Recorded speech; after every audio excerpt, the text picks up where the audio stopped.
डरावनी डायरी।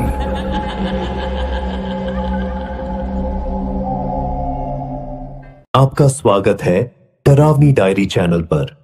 इस चैनल पर हम लोग भूतिया कहानी, एडवेंचर की कहानी और रहस्य में कहानी सुनाते हैं। आप अगर पहली बार इस चैनल पर आए हैं तो सब्सक्राइब कर दीजिए। इससे आपकी और हमारी नजदीकियां कम जाएगी और सबसे पहले आपको वीडियो से अपडेट मिल जाएगा। और हां, घंटी दबाना मत भूलिएगा। चलिए, बातें बहुत हो गई हैं, अभी कहानी की तरफ बढ़ते हैं। आज की कहानी अनाथ बाबू का डर। अनाथ बाबू से मेरी मुलाकात ट्रेन के डिब्बे में हुई। मैं रघुनाथपुर जा रहा था हवा बदलने के लिए। कोलकाता में अखबार के दफ्तर में नौकरी करता हूं। पिछले कुछ महीनों से काम के दबाव में दम घुटने जैसा हो रहा था। फिर मेरी लिखने की आदत भी थी। कुछ कहानियों के प्लॉट भी दिमाग में घूम रहे थे, लेकिन इतने काम में लिखने का समय कहां मिलता है। इसलिए बिना ज्यादा सोचे समझे 10 दिन की छुट्टी और 1-2 कागज लेकर निकल पड़ा। इतनी जगहों में रघुनाथपुर क्यों? इसका भी एक कारण है। वहां बिना खर्चे के रुकने का इंतजाम हो गया है।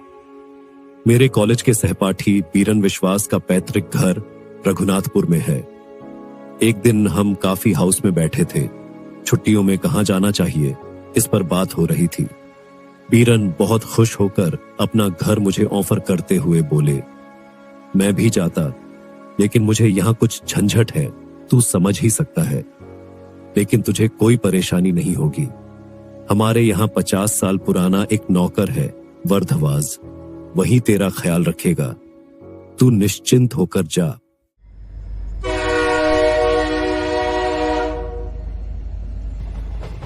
गाड़ी में बहुत से यात्री थे। मेरी सीट पर मेरे पास ही बैठे थे अनाथ मित्र। वह छोटे से कद के आदमी थे, उम्र लगभग 50 साल के आसपास। सिर के बीचों बीच कटी हुई कच्ची पकी बाल, आंखों की नजर तीव्र और होठों के कोने पर ऐसा लगता था जैसे हमेशा कोई मजेदार विचार उनके दिमाग में घूमता रहता हो। उनके कपड़ों के बारे में भी कुछ विशेष बात थी। अगर आप उन्हें अचानक देखें तो ऐसा लगेगा जैसे वह 50 साल पुरानी किसी नाटक के पात्र की तरह सज धज कर आए हैं। उस तरह का कोट, उस तरह की शर्ट का कॉलर, वह चश्मा और खासकर वह बूट। आजकल ऐसा कोई नहीं पहनता। अनाथ बाबू से बात करके पता चला कि वह भी रघुनाथपुर जा रहे हैं। कारण पूछने पर वह थोड़ा सा उदास हो गए, या फिर यह भी हो सकता है कि ट्रेन की आवाज के कारण उन्होंने मेरा सवाल नहीं सुना। वीरेन के पैतृक घर को देखकर मन खुशी से भर गया। एक अच्छा घर था। सामने एक छोटा सा खेत था जिसमें सब्जियां और फूल दोनों उगाए गए थे। आसपास कोई और घर नहीं था, इसीलिए पड़ोसियों की परेशानियों से भी छुटकारा था। मैंने अपने रहने के लिए भरद्वाज की आपत्ति के बावजूद छत के ऊपर वाला कमरा चुन लिया। वहां 3 चीजें पूरी मिल जाएंगी, रोशनी, हवा और अकेलापन। घर में दाखिल होकर सामान सहेजते समय मुझे महसूस हुआ कि मैंने दाढ़ी बनाने वाली ब्लेड लाना भूल गया। भरद्वाज ने सुनकर कहा, इसमें क्या हुआ बाबू? ये कुंडू बाबू की दुकान है, बस 5 मिनट का रास्ता है, वहां जाओ, मिल जाएगा। शाम के 4 बजे के आसपास चाय पीकर मैं कुंडू बाबू की दुकान की ओर निकल पड़ा। वहां जाकर देखा कि वह एक अच्छा बैठने और बातचीत करने का जगह है। दुकान के अंदर 2 बेंचों पर बैठकर 5-7 बुजुर्ग आदमी गंभीरता से बातचीत कर रहे थे। उनमें से एक व्यक्ति बड़े उत्तेजित होकर कह रहा था, अरे भैया, ये तो कोई सुनी सुनाई बात नहीं है। ये मैंने अपनी आंखों से देखा है। और क्या, 30 साल हो गए, इसका मतलब क्या सब कुछ भूल जाएगा?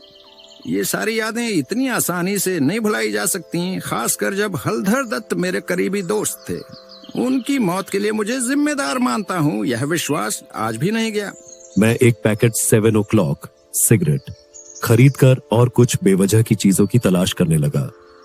उस बुजुर्ग व्यक्ति ने कहना जारी रखा, सोचिए, मेरा दोस्त मेरे साथ ही सिर्फ 10 रुपए की शर्त पर रात में उस उत्तर पश्चिमी कमरे में सोने गया। अगले दिन वह वापस नहीं आया। मैं, जितेन बॉक्सी, हरिचरण साहा और कुछ और लोग, अच्छी तरह से याद नहीं। हलधर के घर जाकर उसके बारे में पूछताछ की। वहां जाकर देखा वह कमरे के फर्श पर हाथ पांव फैलाकर मरा पड़ा था। उसकी आंखें एकदम कठोर और वह सीधी देख रहा था, और उस निगाह में जो डर था उससे मैं तो यही सोचने लगा कि भूत प्रेत ही हो सकते हैं। शरीर पर कोई घाव नहीं, न बाघ के खरोंच, न सांप का कांटा, कुछ भी नहीं। अब आप ही बताइए, क्या कह सकते हैं? मैंने दुकान में 5 और मिनट बिताए और चर्चा के बारे में एक सामान्य समझ बनाई। मामला यह था कि रघुनाथपुर के दक्षिणी हिस्से में हलधरबाड़ी नामक एक पुराना ढहता हुआ जमींदारी महल था। उस महल में, खासकर उसकी पहली मंजिल के उत्तर पश्चिम कोने में, बहुत साल पुराना भूत प्रेत का आना जाना था। वैसे 3 दशक पहले भवतोष मजूमदार के दोस्त हलधर दत्त की मृत्यु के बाद से कोई भी उस घर में रात नहीं बिताने गया था। फिर भी रघुनाथपुर के निवासी भूत प्रेत के अस्तित्व में पूरी तरह विश्वास करते थे। वह काफी रोमांच महसूस कर रहे थे, और यकीन करने की वजह भी काफी थी।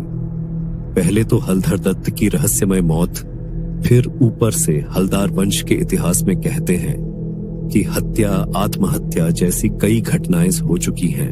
मन ही मन हलदारबाड़ी के बारे में थोड़ी जिज्ञासा रखते हुए दुकान से बाहर आते ही मैंने देखा कि मेरी ट्रेन के साथी अनाथ बंधु मित्र मस्त चेहरे के साथ खड़े हुए हैं। मुझे देखकर उन्होंने कहा, क्या आपने उनकी बातें सुनी? हाँ, कुछ सुना है।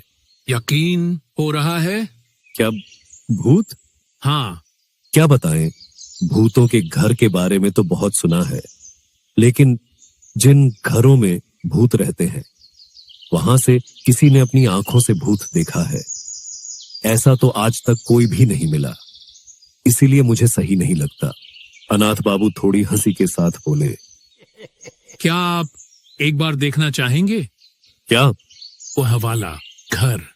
मतलब खाली बाहर से ही ज्यादा दूर नहीं है, बस 1 मील तक।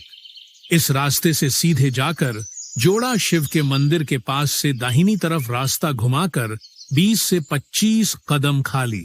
वह आदमी काफी दिलचस्प लग रहा था, और फिर इतनी जल्दी घर जाकर क्या करूंगा, इसलिए मैं उनके साथ चल पड़ा।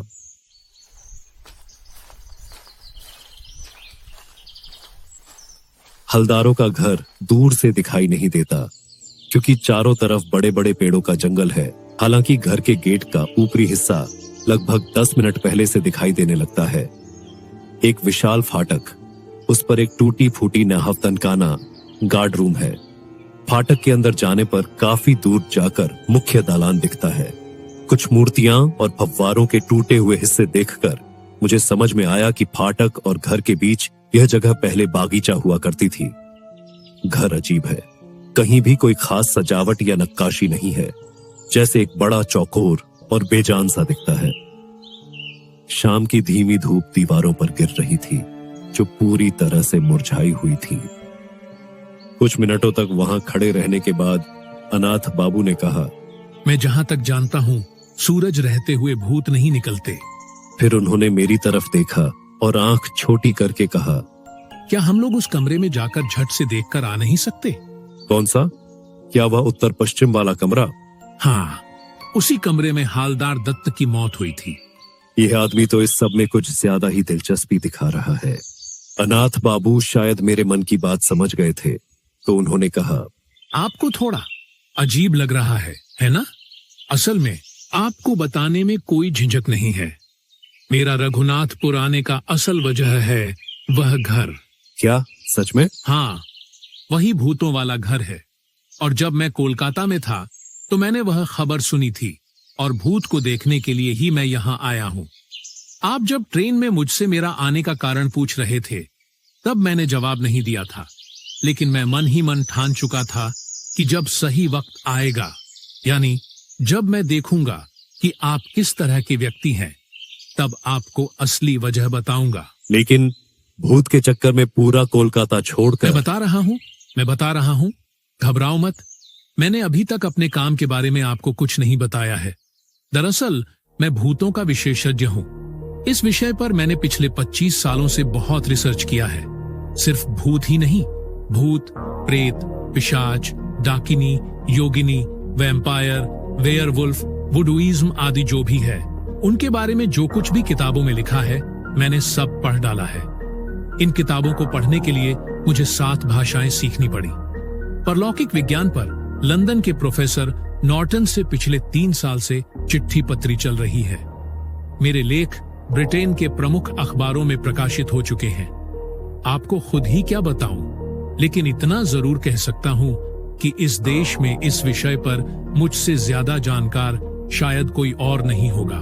वह आदमी जो कह रहा था, उससे मुझे ऐसा नहीं लगा कि वह झूठ बोल रहा हो या कुछ बढ़ा चढ़ाकर बता रहा हो, बल्कि मुझे बहुत आसानी से उस पर विश्वास और आदर महसूस हुआ। अनाथ बाबू थोड़ी देर चुप रहने के बाद बोले, भारत में कम से कम 300 भूतों के घरों में मैंने रात बिताई है। क्या बोल रहे हैं आप, सच में? हाँ, और वो कितने अजीब जगहों पर थे जानते हो? जैसे जबलपुर, करसियांग, चेरापूंजी, कांथी, कटोया, जोधपुर, आजिमगंज, हजारीबाग, सियूरी, बारासात और भी कई जगहें। 55 से ज्यादा डाक बंगले और कम से कम 30 नीलकुठी में मैंने रात बिताई है। इसके अलावा कोलकाता और उसके आसपास कम से कम 50 मकान ऐसे हैं जिनमें मैं रह चुका हूं। लेकिन अनाथ बाबू अचानक रुक गए, फिर धीरे धीरे सिर हिलाकर बोले, भूत ने मुझे धोखा दिया है। शायद भूत उन्हीं के पास आता है जो उसे नहीं चाहते। मैंने बार बार निराशा पाई है। मद्रास के त्रिची में एक 150 साल पुरानी अंग्रेजों की एक छोड़ी हुई क्लब बिल्डिंग में एक बार भूत मेरे करीब आया था। अंधेरा कमरा था, जरा सी भी हवा नहीं थी। जब भी मोमबत्ती जलाने के लिए माचिस जलाता, कोई जैसे फूंक मारकर उसे बुझा देता। आखिरकार 13 तीलियां खराब करने के बाद मोमबत्ती जली, लेकिन जैसे ही रोशनी हुई, भूत महाशय वहां से ऐसे गायब हुए कि फिर लौटकर नहीं आए। एक बार कोलकाता के झामा पोखर की एक हॉन्टेड हवेली में भी दिलचस्प अनुभव हुआ था। देख रहे हैं ना मेरे सिर पर इतने बाल? लेकिन उस घर के एक अंधेरे कमरे में आधी रात के करीब भूत के इंतजार में बैठे बैठे अचानक ब्रह्मतलु, सिर के ऊपर का हिस्सा पर मच्छर ने काटा। क्या मामला था? डरते डरते सिर पर हाथ फेरा तो महसूस हुआ कि मेरे सिर पर एक भी बाल नहीं है। पूरा सिर बिल्कुल चिकना। यह मेरा सिर है या किसी और का? लेकिन मच्छर ने तो मुझे ही काटा था। जैसे ही टॉर्च जलाकर आईने में देखा, बाल वैसे के वैसे थे। बस इन 2 अनुभवों के अलावा इतनी कोशिशों के बावजूद मैंने और कोई भूतिया अनुभव नहीं किया। इसीलिए मैंने भूत देखने की उम्मीद लगभग छोड़ ही दी थी। तभी एक पुरानी बंधी हुई प्रवासी पत्रिका में रघुनाथपुर के इस घर का जिक्र मिला।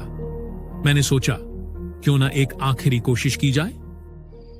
अनाथ बाबू की बातें सुनते सुनते हम कब घर के मुख्य दरवाजे तक पहुंच गए, इसका पता ही नहीं चला। उन्होंने अपनी जेब से घड़ी निकाली और बोले, आज सूरज 5:31 पर डूबेगा। अभी 5:30 बजे हैं। चलिए सूरज ढलने से पहले घर के अंदर देख लेते हैं। शायद भूत का जुनून संक्रामक होता है, क्योंकि मैंने अनाथ बाबू के प्रस्ताव पर कोई आपत्ति नहीं की, बल्कि घर के अंदर और खासकर ऊपर वाले कमरे को देखने की जिज्ञासा बढ़ गई। मुख्य दरवाजे से अंदर जाते ही मैंने एक बड़ा आंगन और नाट्य मंदिर देखा।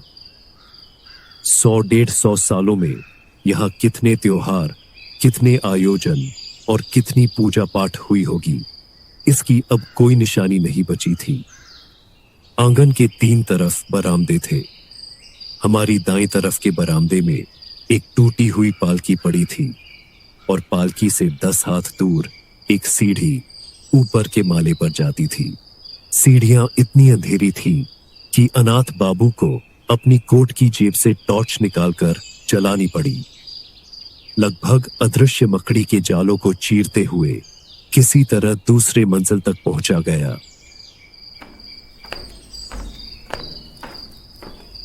मन ही मन मैंने सोचा, इस घर में भूत होना असंभव नहीं है।